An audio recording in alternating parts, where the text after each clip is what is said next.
कक्षा 11वीं के सभी विद्यार्थी ध्यान दें। अगर आपको वार्षिक परीक्षा में अच्छे अंक लाना है या अच्छे अंकों से आप पास होना चाहते हैं, तो मैं आपको वार्षिक परीक्षा के लिए राजनीति शास्त्र के कुछ ऐसे इम्पोर्टेंट प्रश्न बताऊंगी जो आपसे एग्जाम में पूछे जाते हैं। तो आपके पास अगर समय कम है तो आपको चिंता नहीं करनी है। मेरे द्वारा जो बताए गए प्रश्न हैं केवल आप उनको अच्छे से कंप्लीट करते चले। एग्जाम में आपको अच्छे अंक मिलेंगे, मैं ये आपको विश्वास दिलाती हूँ। तो अच्छे से कंप्लीट केवल करते चले पूरे प्रश्नों को। तो चलिए शुरू करते हैं पहले प्रश्न को। तो पहला प्रश्न है, सही विकल्प चुनिए। पहला है, भारतीय संविधान सभा द्वारा संविधान को किस दिन स्वीकृति प्रदान की गई थी? तो इसका आंसर आएगा 26 नवंबर 1949। दूसरा है, नीति निर्देशक सिद्धांतों की प्रमुख कमी है। तो क्या कमी है? कानूनी शक्ति का अभाव। तीसरा है, नौकरशाही शब्द सर्वप्रथम कहाँ प्रयोग हुआ था?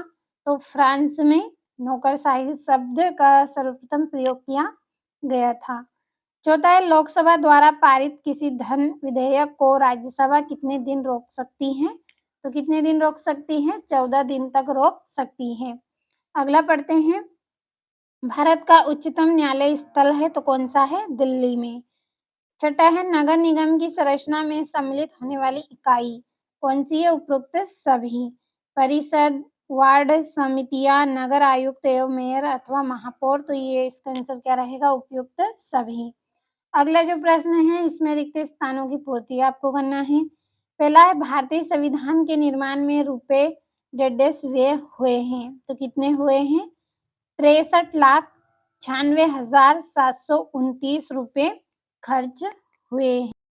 दूसरा है, भारत में स्वतंत्र एवं निष्पक्ष चुनाव कराने का उत्तरदायित्व डेढ़ का है। तो किसका है? निर्वाचन का।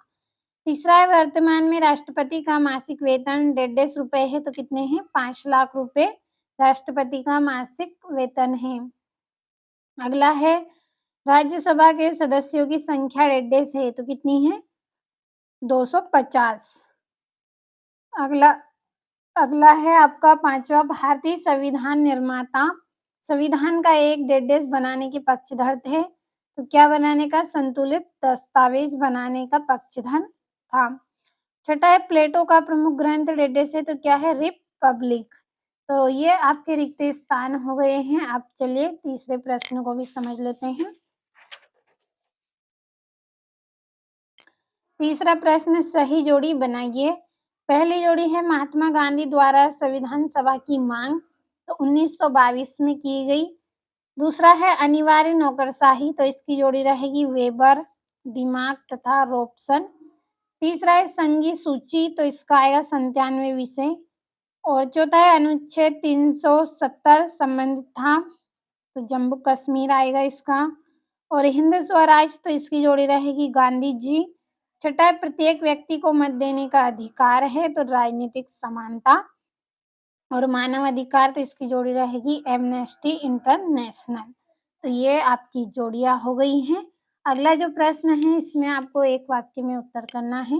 पहले ही कंप्लीट करके रखे हैं, केवल समझना है हमें। तो जल्दी से पढ़ लेते हैं। पहला है, राजनीतिक सिद्धांत स्वतंत्रता, समानता, न्याय, लोकतंत्र तथा धर्मनिरपेक्षता इत्यादि अवधारणाओं का आशय स्पष्ट करते हैं। तो इसका उत्तर आपको भरना है। दूसरा है, व्यक्तिगत स्वतंत्रता का सबसे प्रमुख समर्थक कौन था? जे.एस. मिल। तीसरा है, समानता से क्या तात्पर्य है? तो इसका आंसर भी आपको करना है। और चौथा है, न्याय के कितने प्रकार हैं? तो 2 प्रकार होते हैं न्याय के। पांचवा है, भारतीय संविधान में वर्णित अधिकारों को क्या कहा जाता है? तो मौलिक अधिकार कहा जाता है। छठा है, एक देश में भ्रमण हेतु आया हुआ अन्य देश का नागरिक क्या कहलाता है? तो विदेशी कहलाता है। और नेटस शब्द का क्या अर्थ है? तो पैदा हुआ। तो ये आपके एक वाक्य में उत्तर हो गए हैं। अगला जो प्रश्न है इसमें सत्य असत्य है। पहला आपका सत्य रहेगा, दूसरा सत्य, तीसरा भी असत्य, चौथा सत्य, पांचवा सत्य और छठा आपका असत्य। तो आपका समय बचे इसलिए मैंने यहाँ पे आपको डायरेक्ट उत्तर ही बताए हैं। अब चलिए 2-2 नंबर के जो प्रश्न है इनको समझ लेते हैं। तो आपके जो 2-2 नंबर के जितने भी प्रश्न हैं सभी प्रश्नों के आंसर की मैंने पीडीएफ तैयार करी है आपके लिए। आसान और सरल शब्दों में आंसर को लिखा है। अगर आपको इसके आंसर भी कंप्लीट करना है तो इस वीडियो के डिस्क्रिप्शन में आपको नंबर दिए जाएंगे, आप कॉल करिएगा, आपको पीडीएफ मिल जाएगी। तो चलिए समझ लेते हैं हमारा छठा प्रश्न क्या है। संविधान सभा से आप क्या समझते हैं? सातवां है न्यायपालिका के कार्यों को समझाइए। आठवां है संघात्मक शासन के प्रमुख दोष आपको लिखने हैं।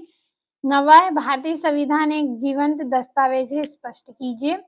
10वां है भारत एक धर्मनिरपेक्ष राज्य है, समझाइए। तो यह सभी 2-2 नंबर के प्रश्न हैं। और 11वां है राजनीतिक सिद्धांत के कोई 2 क्षेत्र लिखिए। 12वां है समानता कितने प्रकार की होती है। और 13वां है सामाजिक न्याय का अर्थ लिखिए। और धर्मनिरपेक्ष राज्य किसे कहते हैं। 16वां मौलिक अधिकारों के नाम लिखकर किसी एक का वर्णन कीजिए। और संसद सदस्यों के कोई 3 विशेष अधिकार आपको बताना है। तो बाकी प्रश्नों का स्क्रीनशॉट लेते चले और कंप्लीट अच्छे से आप करें। और पीडीएफ अगर आपको लेना है तो वीडियो के डिस्क्रिप्शन में नंबर दिए जाएंगे, कॉल ज़रूर करें। और वार्षिक परीक्षा की तैयारी के लिए मैंने आपको यहाँ पे जितने भी इम्पोर्टेंट क्वेश्चन बताए हैं कंप्लीट ज़रूर करें।